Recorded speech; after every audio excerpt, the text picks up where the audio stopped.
আওয়ামী লীগ কখনো পালায় না।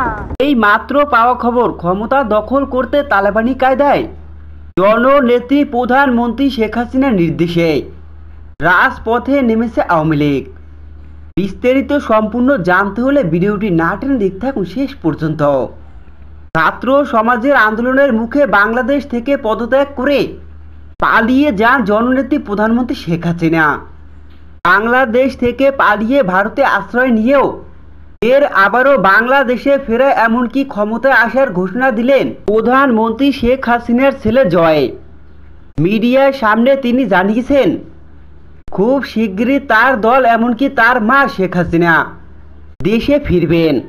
আবারও দেশে ফিরে আওয়ামী লীগের হাল ধরবেন শেখ হাসিনা। জনগণের উদ্দেশ্যে প্রধানমন্ত্রী শেখ হাসিনার ছেলে জয় আরও জানান, আপনাদের কোনো চিন্তার কারণ নেই, বাংলাদেশে খুব শিগগিরই ফিরব আমরা। সমস্ত আওয়ামী লীগের কর্মীদের রুখে দাঁড়াতেও বলেন তিনি।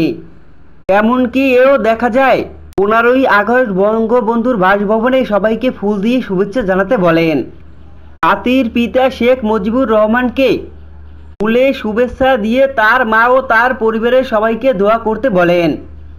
শেখ হাসিনার পুত্র জয়ের কথাতে বোঝা যাচ্ছে খুব শিগগিরই বাংলাদেশে ফিরবেন শেখ হাসিনা। আবারও রাজনীতির হাল ধরবেন, রাজপথে নামবেন তুমুল সংঘর্ষ নিয়ে।